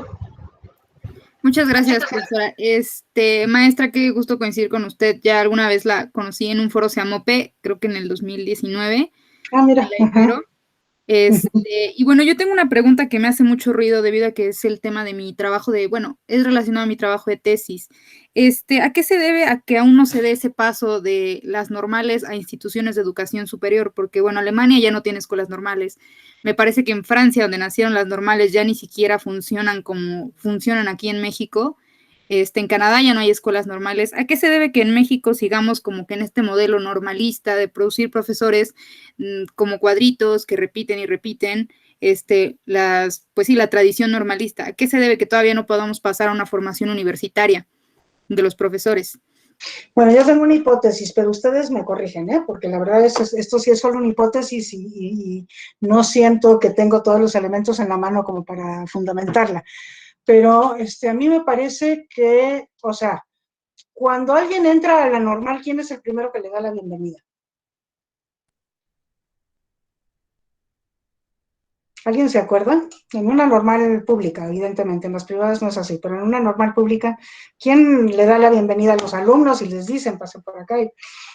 No sé si es en todos lados, pero en muchas normales es el representante sindical de la normal, ¿no? Y por eso, de ahí se deriva un poco mi hipótesis, o sea, para el sindicato las normales son importantísimas, ¿no? Porque es el espacio de inducción de todo el trabajo gremial que ellos quieren hacer, que como sabemos, pues no es solamente gremial, también es político, ¿no? Entonces, la oposición más fuerte a que las normales pasen a ser una carrera universitaria proviene del sindicato. Esa es mi opinión, es una oposición muy soterrada, como suele ser la oposición sindical, ¿no? Pero a mí me parece que se le quita un pilar muy importante de inducción y de clientelismo al sindicato si las normales pasaran a las universidades, ¿no? Entonces hay una oposición ahí, que es una oposición, como sabemos nosotros, muy poderosa, y entonces suficiente, digamos, como para impedir que se hable de estas cuestiones. Entonces, un poco para darle la vuelta a eso, ha habido propuestas en las que yo me incluyo, digamos, que he participado en hacerlas, en donde decimos, bueno, no cierren las normales, pero sí ábranlas a las universidades, ¿no? O sea, un poco para romper el endogamiento, entonces encárguenle toda la formación disciplinaria a profesores universitarios y toda la formación pedagógica dejen en las normales, y al revés, vayan a formar pedagógicamente a aquellos que van a fungir como docentes de algo, ¿no? Que están en las universidades, ofrezcanles esa opción de formarse como pedagogos y después, pues poco a poco que en el mercado de trabajo vayan exigiendo que el matemático que quiere dar clases en la secundaria, pues demuestre que pasó por ese curso que dieron los normalistas de pedagogía, ¿no? O esa especialidad. Yo digo que debe de ser una especialidad que dure al menos un año. Y entonces, bueno, de esa manera se logran un poco los dos propósitos, se mantiene la tradición normalista, la mística normalista, se le da, digamos, el papel que realmente puede cumplir bien, que es formar en pedagogía, pero se alimenta de una estructura universitaria de mayor calidad para todo lo que es lo disciplinario, ¿no? Entonces, eso podría llegar a funcionar mientras la oposición porque yo me acuerdo, por ejemplo, en el caso de Francia fue uno de los pioneros, ¿no? En pasar, nosotros somos, o sea, le copiamos a Francia su modelo, ¿no? Entonces Francia tenía normales y nosotros le copiamos las normales. Entonces Francia, y hace tiempo, alrededor de hace 30 años, deshizo las normales, pasó la formación de profesores a las universidades, y lo que sucedió es que los marginaron completamente, y entonces siguió siendo como una normalita adentro de la universidad, ¿no? Como segregada, considerada como de segunda, porque lo que hacía era formar profesores, y no tenían reconocimiento social, y eso era muy fácil, y, ¿no? O sea, como que se requería menos promedio para entrar ahí, y entonces, y eso es lo que tenemos que a toda costa evitar, ¿no? Entonces, por ejemplo, en el caso de Argentina, Argentina tiene las dos cosas, ¿no? Tiene los institutos pedagógicos, que son miles, son creo que 1000 y pico de institutos pedagógicos que equivalen a nuestras normales, aunque son, yo digo, de menor nivel académico, y luego tienen la formación de profesores en las universidades, y lo que están generando pues es una segmentación muy clara del mercado de trabajo, ¿no? De los egresados de una y de otra. Pero bueno, esa es una hipótesis que ustedes me dirán si es cierto o no es cierto, ustedes que son docentes. Muchas gracias, maestra. Maestra, bueno, ahorita antes de dar palabra a otros de los estudiantes, a mí me gustaría de conocer desde su punto de vista qué representa hoy ser docente en nuestro país y qué quizás ha quedado pendiente, que todavía no hemos aprendido o que nos falta aprender en materia de formación en nuestro sistema educativo mexicano. Digo, quizás podamos hablar de que ha faltado seguimiento, porque es lo que a veces escuchamos en el discurso o en las narrativas, ¿no? De mucha gente que dice, es que los seguimientos a las políticas educativas, concuerdo, ¿no? O sea, a veces hace falta seguir algunos proyectos que han sido muy buenos y que han generado un impacto, ¿no? Que quizás puede trascender si la política se llevara con el tiempo y que no fuera una política que dura solamente 6 meses, 2, 3 años, porque ya vamos de salida y bueno, el siguiente periodo o el siguiente sexenio, alguien más viene, retoma quizás la idea, pero probablemente no, y la cambian o como si fuera tan barato, como les digo a mis alumnos, como si costara $1 o $2 hacer políticas y darme el lujo de decir, no funcionó, lo hago bolita el documento y lo tiro al cesto, ¿no? O sea, ¿qué ha faltado? ¿Qué nos hace falta todavía aprender? ¿Y qué sí hemos aprendido? De acuerdo. Bueno, a mí me parece que, o sea, es cierto esto que señalas, que la política no es una política de Estado, ¿no? En el sentido de que más bien es una política de administraciones políticas, y entonces cambia conforme cambia la administración política. Y en educación eso no puede suceder porque pues en educación los cambios son a largo plazo y tenemos que tener políticas de largo plazo. Lo que no quiere decir que no innovemos, ¿no? Pero sí tenemos que tener un rumbo, o sea, un objetivo, y sabemos que llegar hasta ese objetivo pues va a tardar varias administraciones y tenemos que mantener el camino hacia ese objetivo. Y eso es algo que a nosotros nos ha faltado, ¿no? O sea, en México ha faltado, y bueno, pues ahora lo podemos ver inclusive dentro de una misma administración, si cambia el secretario, cambia la política. O sea, ni siquiera es cosa de esperar los 6 años, sino que sí, es un problema muy serio este asunto, y eso se llaman políticas de Estado, porque las políticas del Estado es el gobierno y la sociedad, ¿no? Entonces, las políticas que están formuladas entre gobierno y sociedad tienen la posibilidad de permanecer porque la sociedad no se cambia, y la sociedad va a presionar porque esa política de Estado continúe. Y entonces nos ha faltado esa otra pata, porque no ha habido una sociedad capaz o con la fuerza suficiente, fuerza política suficiente para exigir que se mantenga un objetivo, ¿no? Para que esa política de Estado se mantenga, o si se va a cambiar, cuando menos que medie una evaluación de que no funcionó, ¿no? Porque si no, pues las cosas se cancelan, pero, o sea, sin ton ni son, por ocurrencias, no porque haya evidencias de que no funcionaron, ¿sí? Entonces, bueno, a mí me parece que eso es, pero también de parte de nosotros como sociedad, pues tenemos en parte la culpa. Y del gremio magisterial, pues me parece que también, porque yo creo que el gremio magisterial tendría que estar peleando por su profesionalización, ¿no? De manera muchísimo más activa, ¿no? Entonces, claro, la sociedad tendría que estar valorando mucho más a sus docentes y por lo mismo presionando porque se elevara la calidad de su formación y de su profesionalización, y los docentes pues también en eso. Ahora, yo la verdad creo que los docentes tienen toda esa intención, pero les falta el instrumento organizativo para poderlo lograr, ¿no? Que no es el sindicato, son asociaciones de naturaleza profesional, ¿no? Porque los objetivos son educativos, no son de defensa de derechos gremiales. Eso está muy bien, el sindicato está muy bien ahí, que cumpla esas funciones y que las cumpla bien, ¿no? Pero las otras no las va a cumplir porque un sindicato no hace eso, ¿no? Entonces, sí, yo creo que eso es. Ahora, yo también creo que con el tiempo, pues sí hemos cambiado muchas cosas, ¿no? Bueno, la otra cosa que me parece que también nos hemos equivocado es en este asunto de no reconocer la heterogeneidad, ¿no?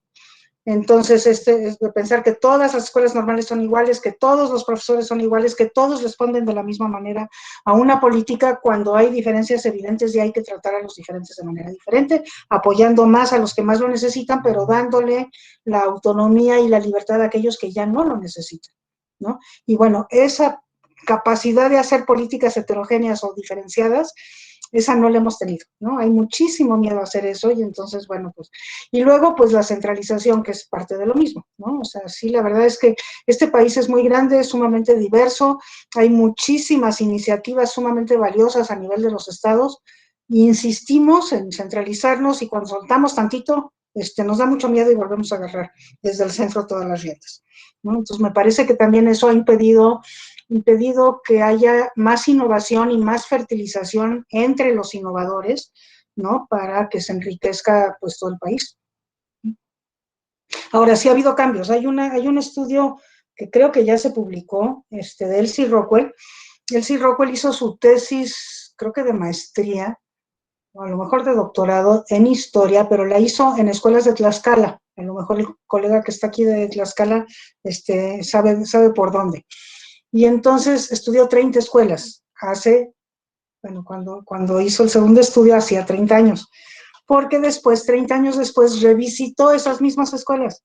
Bueno, como ese estudio yo no conozco que haya ninguno, pero regresó a las mismas escuelas 30 años después de haber hecho un estudio etnográfico profundo de cada una de esas 30 escuelas.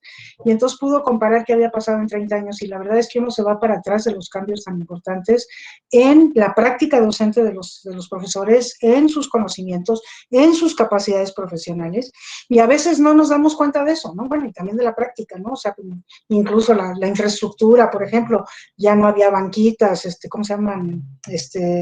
Pupitres con paletas, sino que había mesas trapezoidales y los alumnos estaban alrededor de las mesas. O sea, muchas cosas de esas que habían cambiado, que permitían una práctica docente diferente también, pero que seguramente fueron en paralelo en los cambios, ¿no? Entonces, si consiguen ese estudio del Elsie Rockwell, no me acuerdo cómo se llama, pero si buscan en Google bajo Elsie Rockwell seguramente lo van a encontrar, es bien interesante. Entonces, sí hemos avanzado y muchas veces no nos damos cuenta de lo que avanzamos porque nos pasamos la vida criticando, ¿no? Y entonces no vemos todo lo que hemos caminado, y sí hemos caminado muchísimo, pero también de manera heterogénea, desgraciadamente. O sea, hay quienes han avanzado mucho, lo que decíamos de la dinámica de distanciamiento, y quienes se han quedado estancados por allá de hace 30 años o hace 40 años, ¿no? Y no han modificado nada, lo cual es una tristeza, ¿no? Sí, concuerdo con usted que quizás en la parte de las políticas de Estado, aun cuando ya hay una mayor participación de la ciudadanía, todavía hace falta entrar como en esta dinámica de la democracia, de esta mayor participación, de que se generen estos espacios en donde la misma sociedad y la parte educativa colaboren de manera conjunta para la construcción de puentes, ¿no? Que puedan permitir esta mejora, esta transformación, que es como lo que escuchamos mucho hoy dentro de este discurso. Y en cuanto a lo que mencionaba usted de los cambios, maestra, coincido con usted, ¿no? La educación no es estática. la educación es activa constantemente y así como ha evolucionado la sociedad, pues la misma educación ha tenido que ir evolucionando y creo que nos hemos quedado como en el ejercicio que nos hacen en la materia de psicología, ¿no? Diga 5 defectos suyos y 5 virtudes. Los defectos los decimos rapidísimo y las virtudes tenemos que preguntarle al vecino qué virtud tengo, ¿no? O sea, porque no soy capaz de decir lo bueno que tengo o lo bueno que he construido, ¿no? Así es. Y bueno, lo otro que bueno, a mí me consta, porque he trabajado muchísimo con maestros, es que, digamos, por un lado hay como esta voluntad, este afán, diría yo, ni siquiera es voluntad, es afán de la profesionalización, ¿no? O sea, que los docentes son, pues sumamente generosos con su tiempo e incluso con su dinero muchas veces, para seguirse formando. Responden a las iniciativas de formación como esta que están teniendo ustedes, pero de verdad es como muy, muy impresionante eso.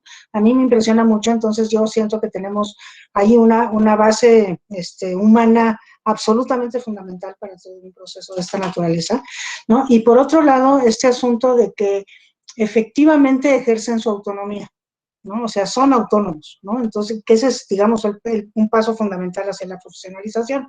El problema es que, pues, la estructura no favorece esa autonomía y entonces incluso la disuade, ¿no? Entonces, bueno, pues tenemos un sistema de supervisión que cuando visita tu escuela te dice, tú tienes que estar en esta parte del plan de estudios y me tienes que dar cuenta que ahí estás y que tus alumnos han pasado por todas estas páginas del libro de texto, etcétera, ¿no? Y entonces, pues eso disuade el que los maestros sean autónomos, no cabe duda. Pero bueno, como la maestra que acaba de hablar del multigrado, pues claro que tienen que ser autónomos, es imposible cumplir ese currículum cuando tienes 6 grupos a tu cargo, 6 grados a tu cargo, es absolutamente imposible, tienes que hacer adecuaciones. Entonces, ahí estás ejerciendo la autonomía.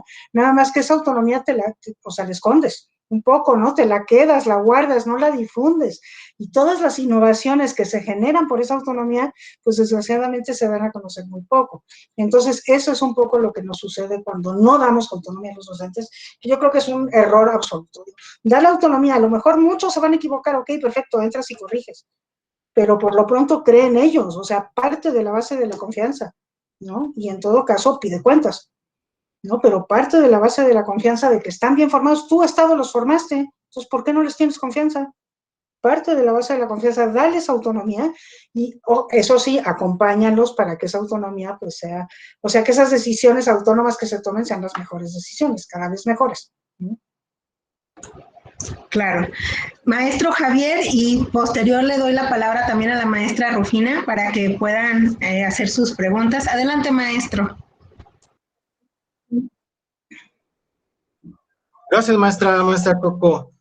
Gracias por la invitación, maestra Silvia, pues un honor, saludándole desde Tlaxcala, y efectivamente revisando el trabajo de la autora que nos comentaba de Elsie, acerca de experiencia etnográfica, pues sí, es muy cierto lo que señala.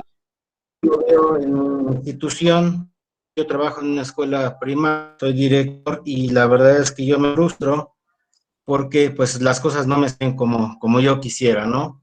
Uno se está formando, se está capacitando, actualizando y preocupando por ofrecerles lo mejor en el acompañamiento tanto a mis compañeros como a mis alumnos, pero pareciera curioso que ahorita hablamos del sindicato. Yo la verdad nunca he estado a favor de las políticas del sindicato porque pues se ha convertido, como todos lo señalamos, en un grupo de político y se ha apartado de los fines que originalmente le dieron el origen.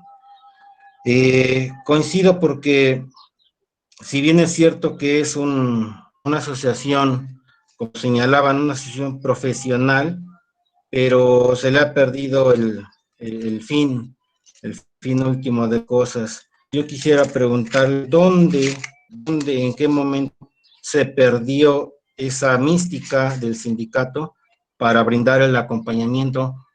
No cuando nada más se le perjudiquen los derechos al trabajador, sino darle el acompañamiento de una verdadera formación y que sea pública en otros países. La formación profesional pues corre a cargo del mismo sindicato, porque le preocupa que su personal, que él representa, tenga verdadera capacidad, esa vocación de servir, ¿no? ¿Cuándo se perdió? Yo quisiera saber, esa es una cuestión. Y la otra, yo también estudié en la Universidad Pedagógica Nacional Tlaxcala, y también yo les proponía por ahí, hacía una verdadera propuesta, que si bien es cierto, no todos con el perfil profesional para primaria, sino que lo fuimos aprendiendo sobre la marcha. ¿Por qué no retomar la formación a lo mejor universitaria con un acompañamiento de una pedagogía, de una Universidad Pedagógica Nacional, que para eso también se ha establecido? A lo mejor pedirnos que sigamos formándonos en una maestría en innovación, en pedagogía, no sé, y en un doctorado a la vez también. ¿Por qué? Porque si bien es cierto, bueno, no están a la mano mis compañeros, pero ellos se sienten fijados en que ellos cumplen, yo les llamo inclusive en una plática informal, maestros chambistas o pedagogos de la ocurrencia, porque ya están en el servicio. ¿Cómo lo hicieron? La verdad no sé. La vocación, pues no se les nota, son maestros que se están cambiando 3, 4 años como no cumplen con la calificación tanto de los compañeros, de los alumnos, de los padres de familia, de la sociedad misma en general, pues ellos tienen que andarse mudando de una escuela a otra para que no tengan problemas, dejando, pues, o heredando las dificultades de aprendizaje de nuestros alumnos a los maestros que sí tienen compromiso, pues que se vuelve a retomar el trabajo, ¿no? Exactamente. Entonces, quisiera saber también cómo hacerle para hacer entender a los compañeros que, pues, si bien es cierto, son profesionales, son profesionistas, pero no profesionales en el desempeño de su práctica docente. El hecho de que ya tengan la seguridad de permanecer los 30 años en el servicio profesional, pues, pues no les da derecho a descomponer a nuestras futuras sociedades, que imagínense cómo van a estar formados con esas pedagogías, con esos ideales de querer mejor cambiar a nuestro país, al mundo, a la población, a la sociedad. Pues si bien es cierto, nosotros tenemos la culpa, tenemos ese rol social o ese reconocimiento que teníamos, inclusive de orientar a la demás comunidad donde trabajábamos, se ha perdido y se ha estigmatizado que maestros chambistas, maestros de quincena, maestros de falta de compromiso, de no involucrarse con el entorno social donde estamos trabajando. ¿Qué hacer ante esa situación, maestro? Híjole, pues sí, son preguntas muy complejas, ¿verdad? Bueno, empezando por la primera, ¿cuándo se perdió?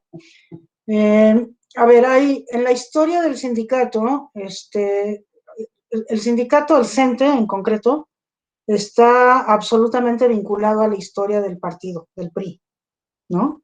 Porque el PRI es un partido corporativo, ¿no? Que tiene sus bases corporativizadas. Entonces está la CTM, que son los trabajadores, está la CNC, que son los campesinos, y está el CENTE, que son los maestros, ¿no?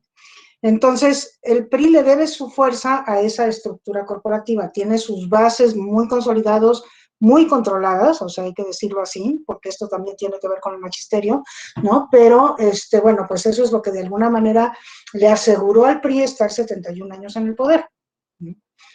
El sindicato, el CENTE en concreto, cumplió una función fundamental para asegurar que el PRI estuviera 71 años en el poder. Se llama una relación simbiótica entre el CENTE y el PRI. ¿Por qué? Porque el sindicato, siendo el sindicato de los maestros, era quien tenía los tentáculos del partido más esparcidos por todo el territorio nacional, porque los maestros estaban en todos lados.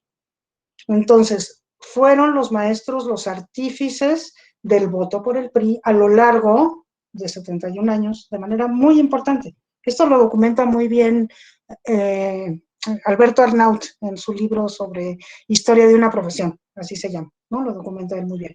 Y entonces, ¿qué pasó en ese proceso? digamos, a cambio de que se cumpliera con esta función, ¿no? O sea, los maestros estaban en zonas rurales. México era fundamentalmente rural en esos años, cuando se fortaleció el sindicato. Los adultos eran analfabetas, le preguntaban al maestro, que tenía todo el reconocimiento, por quién votar, y el maestro les decía por quién votar y cómo votar. Y así se aseguró durante muchísimo tiempo la permanencia del partido en el poder. ¿Qué pasaba a cambio de ese favor que el sindicato le hacía al partido?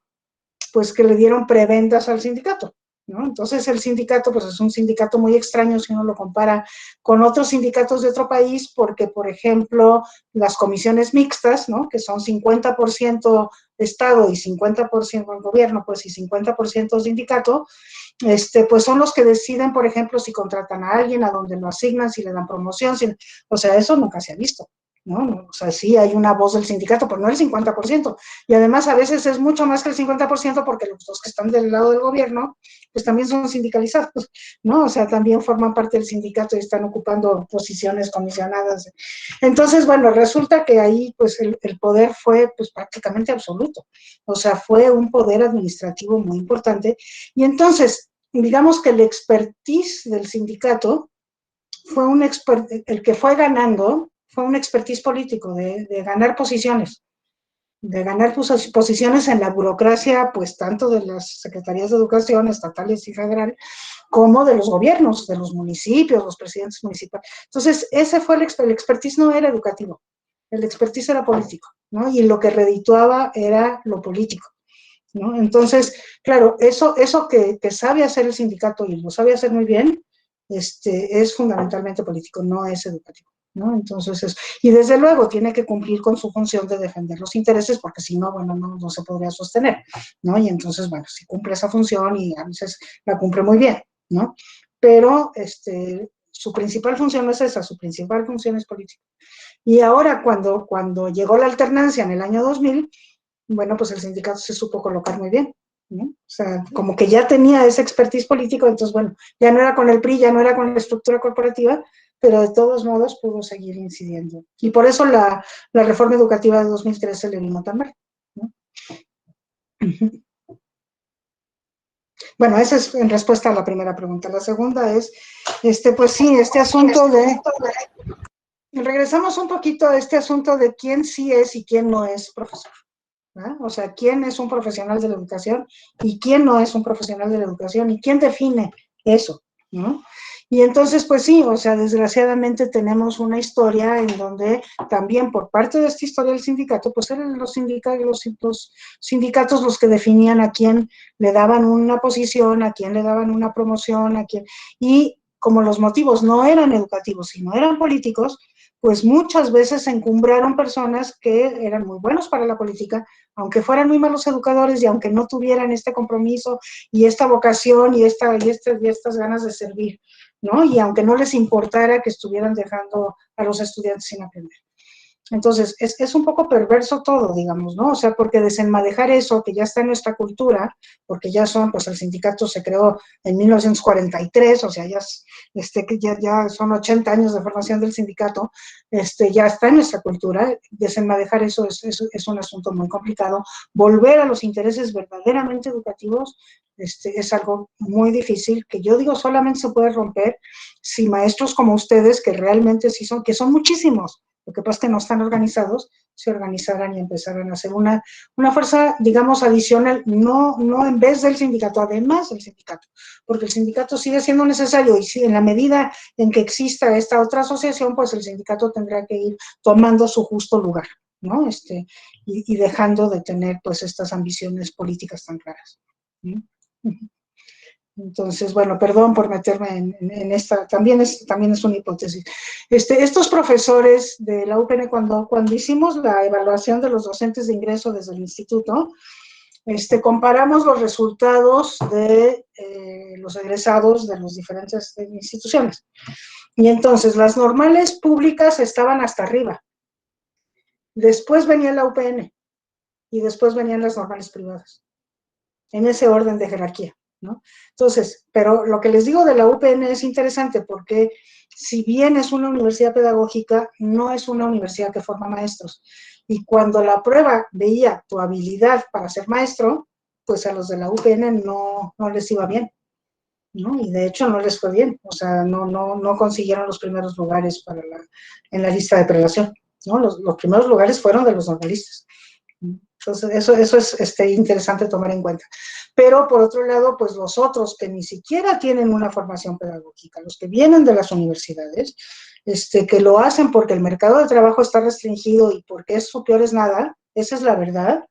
Entonces, hay de los dos. Hay quienes descubren una vocación y son maravillosos, ¿no? Y entonces siguen formando, que son los menos, desgraciadamente, y hay quienes están ahí por el chambismo. Desgraciadamente es una chamba que les pagas y pueden conseguir algo mejor, están continuamente buscando salirse de los lugares que no les gustan, no están comprometidos con sus alumnos, ¿no? Entonces, y bueno, pues tiene que ver con este asunto de que pues no son maestros, finalmente, y ahí les falta la mística, ¿no? Ahora, digamos, yo no sé en otros estados cómo está la situación, pero en la Ciudad de México hace como 10 años, el porcentaje de profesores de secundaria que venían de universidades y no de normales era del 80%, ya, ¿no? En la Ciudad de México. Entonces, bueno, se está desprofesionalizando la función docente. Esa es una cosa muy peligrosa.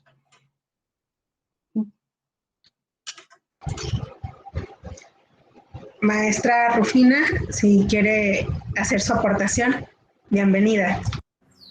Ay, muchas gracias, Coco. Me siento de verdad muy gustosa de estar en Tacita de Café. Maestra Silvia, es un gran honor coincidir nuevamente con usted en un espacio.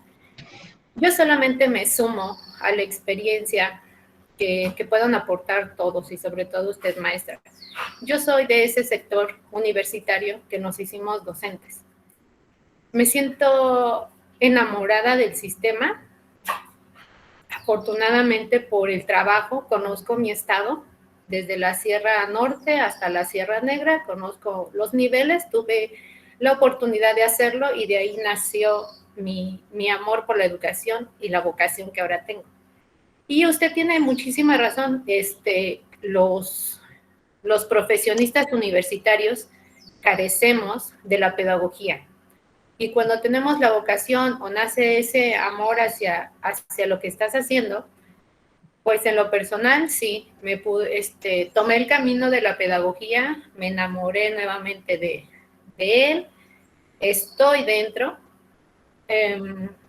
me tocó en la parte también sindical, que es algo difícil porque de repente, por lo menos en mi estado, nadie quiere, pero todos quieren estar. Entonces me tocó ser secretaria general y me toca representar pues toda una delegación que ha sido complicado, porque lo que usted comenta de los puestos improvisados se dan desde la Secretaría de Educación y en ocasiones, desafortunadamente, desde los subsecretarios, directores de nivel, supervisores, ATPs, etcétera. El director Javier Hugo, que tomó hace un rato la palabra, de verdad, muchas felicidades, maestro, porque yo lo he vivido, que no hay directores que tengan esa iniciativa de guiarte, de apoyarte, y que en pandemia fue muy común escuchar, pues maestros, pues vean a ver cómo se capacitan, busquen un tutorial, fue muy común ahorita en pandemia, y no, o sea, yo en lo personal busqué el cómo ser profesional, busqué becas, oportunidades, etcétera, me estuve capacitando todo el tiempo, porque aprendí en el camino que no puedes esperar a que tu director lo haga por ti, un ATP, un supervisor, o que del nivel venga ese apoyo que tú quieres, quisieras ese respaldo, pero no existe, o por lo menos yo lo viví. Entonces, para mí es muy satisfactorio el buscar esas oportunidades y el poder contagiar a tus compañeros de trabajo en ese ambiente de hacerse profesionales, ¿no? Te vas a encontrar pues con quienes no quieren porque ya están muy cómodos cobrando, como bien lo dicen. Entonces, hago que trabajo, me están pagando, no me están vigilando como en lo presencial. Pero bueno, yo creo que desde el lugar donde estés, siendo docente, siendo personal de apoyo administrativo, directivo, debe de existir un liderazgo educativo. Y pues saber de nuestra realidad, o sea, no lo vas a recibir de alguien más, y si tú puedes ser un factor de cambio y contagiar tu centro de trabajo, claro que lo puedes hacer. Yo sé que difícilmente se puede, pero mi supervisor no era sindicalista. Cuando me toca tomar ese turno, tengo la oportunidad de conocerlo y pudimos en nuestro pequeño universo hacer esta compatibilidad. Yo no estoy a favor ni en contra del sindicato, porque de ahí tengo que dar la cara por él. Sé de los males, de las crisis, de lo negativo y de lo positivo que existe. Sin embargo, creo que el compromiso que tenemos con la educación debe de ser el mismo. Algo que me entristece mucho, maestra Silvia, y yo lo pensé, pero no lo dije yo. Me lo ganó un ponente que en algún momento tuvimos con la Comisión Nacional de Derechos Humanos. El ser docente es ser un servidor público digno, con esa moral y esa ética. Creo que sí lo somos, sí podemos, a pesar de que son bastantes los que no le dan esa dignidad a la imagen del docente, pero es lamentable que nos vean como servidores, como sirvientes de la educación y no como servidores públicos.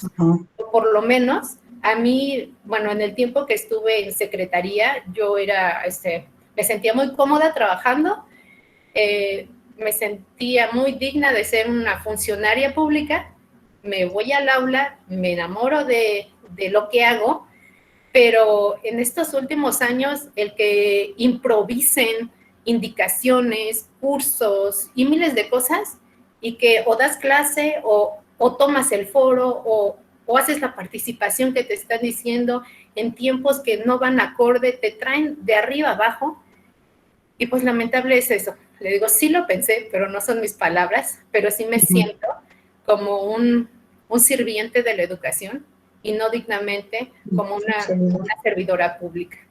Y pues no sé, esa es mi experiencia. Como muy bien dice Coco, a veces las cosas negativas, el listado, ¿no? Pero hay que encontrarle ese lado positivo. Es hermoso a pesar de la crisis que vivimos como sociedad de la educación. Podemos sumarle miles de elementos que están en contra de nosotros, pero pues si nosotros somos ese agente de cambio y la educación debe ser la clave para mejorar como sociedad, nos vamos a tardar mucho, pero sé que los que están aquí presentes harán ese cambio que se necesita desde el lugar donde estén. Y entre nosotros, bueno, es un grupo que no conocía hasta que Coco me ayudó, me integró, que agradezco mucho, pues ayudarnos entre nosotros también, porque a veces nos sentimos un poco solos o abandonados, a pesar de estar en una zona y bueno, qué decir a veces de nuestros jefes. Muchas gracias por el espacio, Coco. Muchísimas gracias por su tiempo. No, pues te agradezco mucho tu sinceridad. La verdad es que sí, así debemos ser, ¿no? La verdad es que es como ser verdaderamente generosos cuando uno cuenta su experiencia, a pesar de que hay aspectos difíciles y duros en esa experiencia, ¿no? Muchísimas gracias por eso. Sí, se entiende. Así es esto. Pero es cierto, o sea, yo cuando le contestaba al maestro Javier, le decía, hay profesores que no son profesores, que vienen de las universidades, que se enamoran del trabajo y se siguen formando por ellos mismos y resultan ser, pues, excelentes profesionales, ¿no? Sí decía yo que desgraciadamente son los menos, pero son muy importantes. Yo aquí ubico a los bachilleratos comunitarios que empezaron con los telebachilleratos allá en Veracruz, justamente. Bueno, pues están contratando a recién egresados, pasantes de universidades para irse como docentes, y llegan a ser docentes pues como los maestros multigrado, ¿no? O sea, porque llegan a encargarse de un área del conocimiento. Entonces, un maestro da física, química, biología, matemáticas, ¿no? Otro maestro da filosofía, letras, o sea, se encargan y pues digo, la verdad, para ellos es sumamente difícil. De los 3 grados de bachillerato tienen que hacer todo eso. Y bueno, no son maestros, no tienen formación pedagógica y sin embargo no tienen, o sea, esos bachilleratos, la verdad, se salvan por esos muchachos, ¿no? Esos muchachos son los que hacen que los bachilleratos se pueda decir que siguen existiendo y que siguen siendo instituciones educativas. Entonces, los hay también, ¿no? Y eso hay que reconocerlo, como bien decía, pues hay que reconocer también lo bueno, ¿no? Sí. Muchas gracias, maestra. Hay una participación del maestro Omar y bueno, le cedo también el micrófono. Si hay alguna pregunta, alguna duda, por favor, pueden hacer sus participaciones. Muchísimas gracias, maestra Coco. En primer lugar, gracias por la invitación. De verdad ha sido una charla sensacional. Doctora Silvia, un honor escucharla nuevamente. Yo llevo 20 años, soy maestro de una escuela normal en Tlaxcala y bueno, la he escuchado en numerosos congresos. En el Plan 97, su libro de Hacia una mejor calidad de nuestras escuelas, pues era base en las clases, ¿no? Y bueno, conocemos ampliamente su trabajo y es un gusto estar aquí con ustedes. También saludo con mucho gusto a la maestra Silvia Curi, fue mi maestra en la maestría, quizá ya no se acuerda de mí, pero yo me acuerdo de ella con mucho cariño.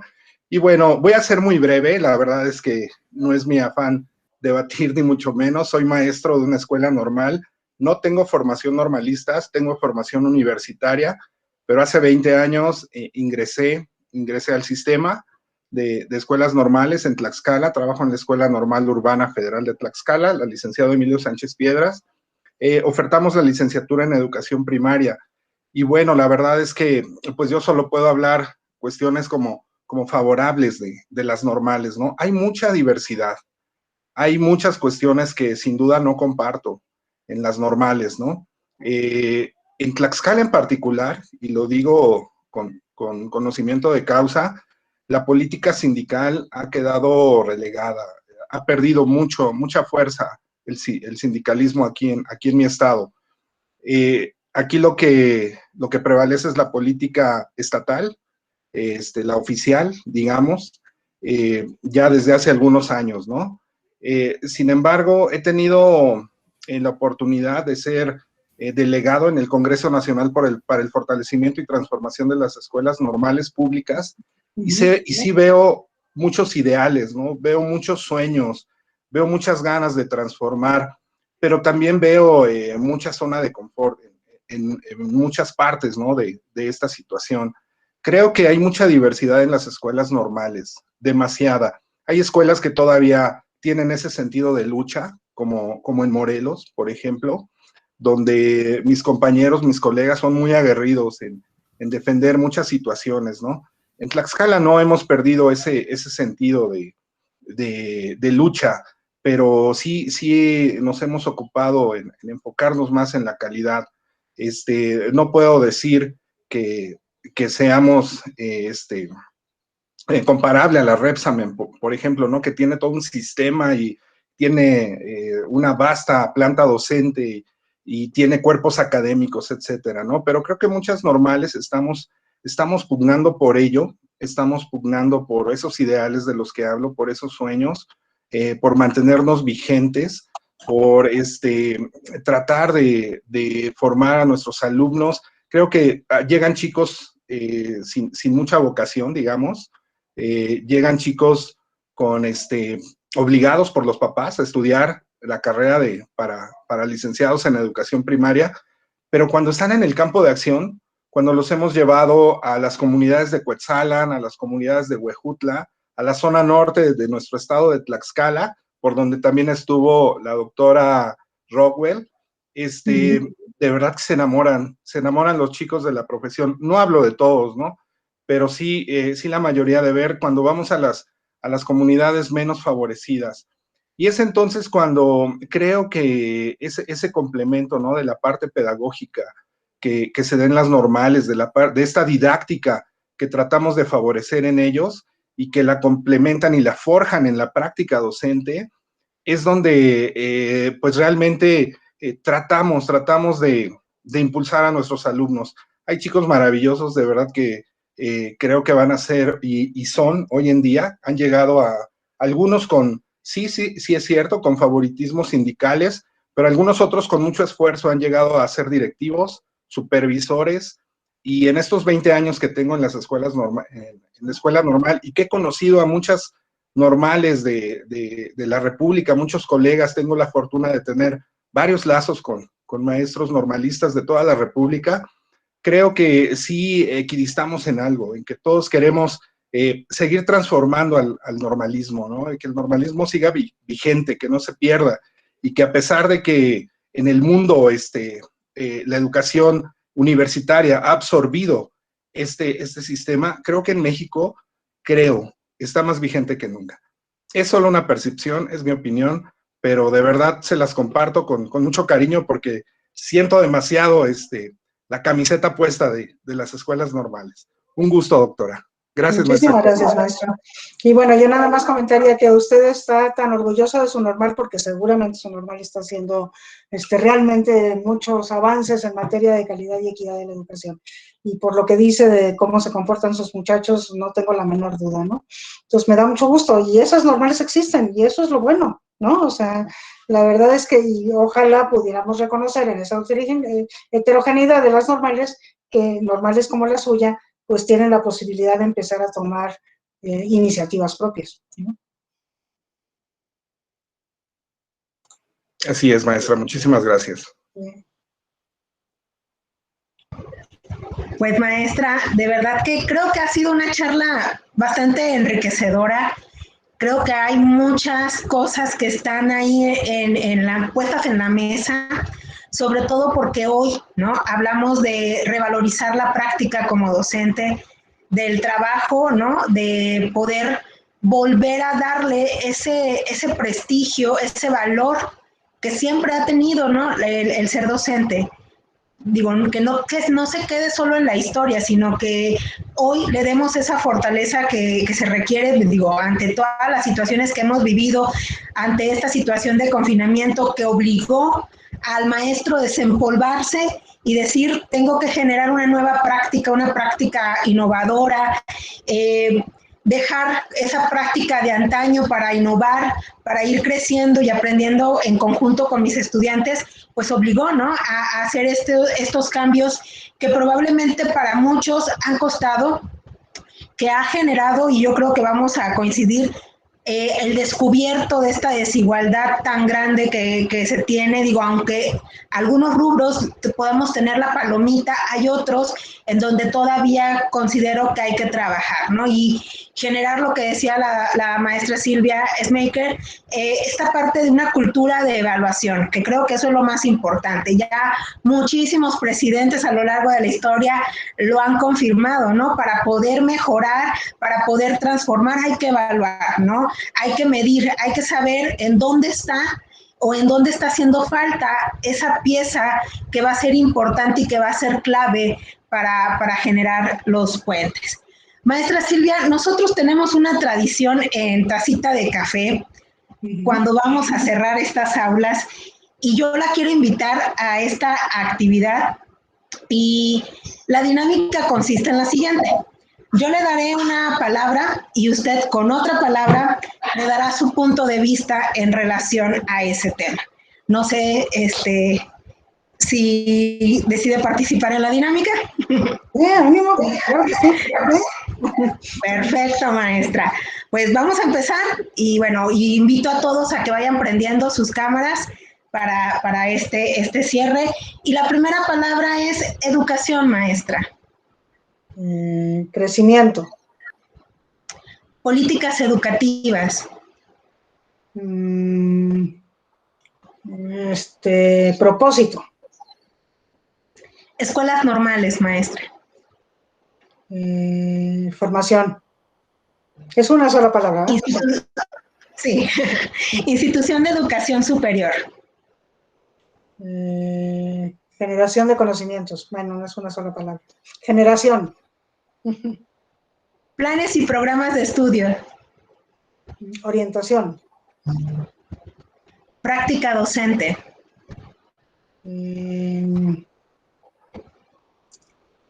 Motivación. Profesionalización.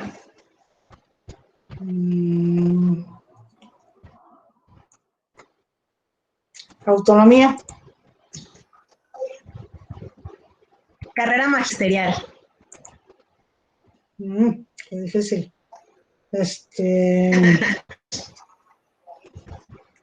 ¿Qué será? ¿Promoción? Sindicatos. ¿Defensa? Evaluación.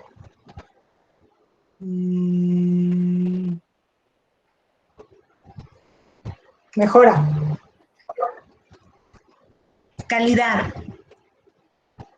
Dinámica. Excelencia. Esa palabra no me gusta, pero hay un artículo de Pablo Latapí sobre esa palabra y cómo esa palabra significa estar por encima de otros y cómo en educación no se debe de estar por encima de otros, todos tenemos que crecer. Entonces, pues a lo mejor eso, ¿no? O sea, como sobreponerse. Nueva escuela mexicana. Desconocida. Maestra, de verdad que ha sido un honor, y de verdad espero no sea la única ocasión en la que yo pueda coincidir con usted. Digo, ya tiene unos ayeres y no me va a dejar mentir, aquí está mi directora. Cuando yo hice mi maestría, hice una entrevista y usted estaba en el INE, y en esa ocasión tuve el gusto de poderla ir a visitar. No, mira, de poder entrevistarla. Esto era muy familiar, sí, ya te había conocido. Sí, la fui a entrevistar al INE, estuve también entrevistando al doctor Gilberto Guevara Niebla, y pues la verdad es que volver a coincidir después de un rato y que usted aceptara esta invitación, pues es un honor, porque han sido referentes importantes también de mi formación. Yo cuando estudiaba la licenciatura llevé la línea de políticas educativas, el sistema educativo mexicano, y de ahí empezó toda esta pasión por estos temas, y agradezco que usted sea la madrina de esta tacita, de este primer aniversario, y de verdad que un gusto enorme de poder escuchar a todos los maestros, colegas que se encuentran hoy con nosotros, de compartir su experiencia. Y bueno, que no sea la única tacita que nos tomemos, maestra Silvia. De acuerdo. No, y pues muchos años más para Tacita de Café. La verdad que los felicito muchísimo por la iniciativa. Me parece que es excelente esta posibilidad que tienen entre ustedes reflexionar y discutir y de escuchar a otros. Entonces, pues me siento muy honrada de haber sido parte de una gente externa que viene a conversar con ustedes, y de acuerdo, si hay ocasión de repetir esta Tacita de Café, me dará muchísimo gusto. Muchísimas gracias, maestra. No sé si algunas palabras, alguien que quiera comentar algo ya para cerrar con esta aula. Y la extraordinaria con ustedes. Gaby, adelante, Gaby. Muchas gracias, Soco. Pues yo felicitarte y agradecerte este espacio de reflexión que has abierto para pues acercarnos, ¿no? a quienes también han sido parte fundamental de tu formación. A mí me tocó justamente estar en aquel momento en tu examen doctoral, en tu examen de maestría, y conocer pues los aportes que a tu investigación hicieron la doctora Silvia, el doctor Ornelas, y desde ahí pues valorar muchísimo tu dedicación y tu vocación y estos espacios que son valiosísimos, ¿no? Que justo aluden a esta voluntad de la que hablaba la doctora Smelkes, ¿no? De todos por seguir reflexionando desde la vocación y la profesión docente. Un honor, doctora, escucharle nuevamente y pues felicitarte por esta iniciativa, Soco, que nos sigas convocando. Gracias. Y terminar. Pues muchísimas gracias, maestra Silvia. Le mando un abrazo a la distancia, esperando volver a coincidir. Y por ahí ya me enteré que ya llegó el presente que ¿sí? le he hecho llegar. Ya llegó. Bueno, ahorita bajo para ver mucho cariño. Ay, qué lindo, muchísimas gracias, No te di las gracias, una disculpa, parezco muy grosera, pues no lo he visto, ahorita bajo. No te preocupes. Le mando un fuerte abrazo, un abrazo a todos, muchísimas gracias por participar, Y bueno, espero que se puedan tomar una siguiente tacita de café con una servidora. Muchas gracias, buenas noches y un gusto estar con todos y con todas. Gracias, maestras. Gracias a todos por participar. Gracias, Coquito. Gracias, Rufi. Gracias, Socorrito. Un abrazo. Gracias, Silvita. Gracias por estar aquí.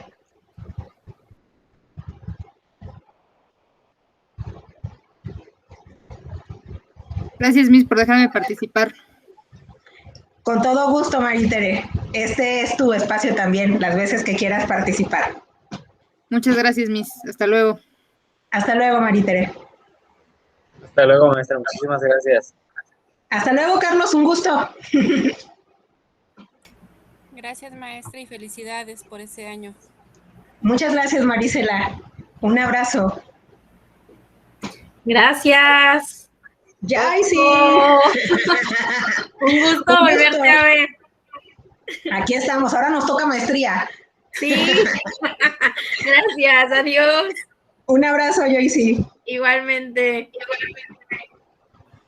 Gracias, Miss Coco. Como siempre, un gran honor. Gracias, Angie. Igual, un gusto.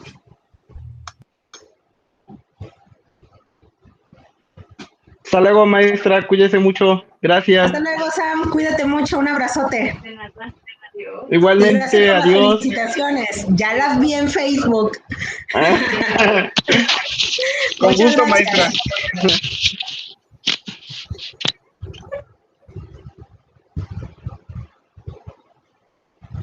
Muchas gracias, maestra. Hasta luego. Hasta luego, Manuel. Cuídate mucho. Nos estamos viendo el sábado. De acuerdo.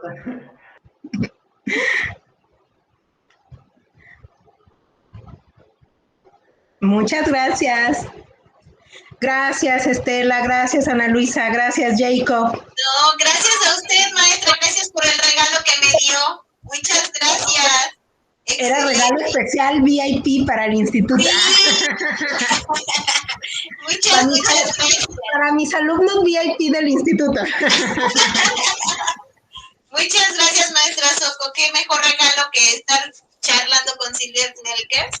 Es la primera vez que la tengo así súper cerquita y qué bonito, qué bonito. Tenía una impresión totalmente diferente y ahora que la escucho digo, no, pues si piensa casi igual que nosotros, es lo mismo. O sea, ¿no? Pero bueno, es muy diferente, ¿no? Conversar así a como siempre la veías, así como una autoridad o algo. Entonces, yo le agradezco muchísimo. Excelente.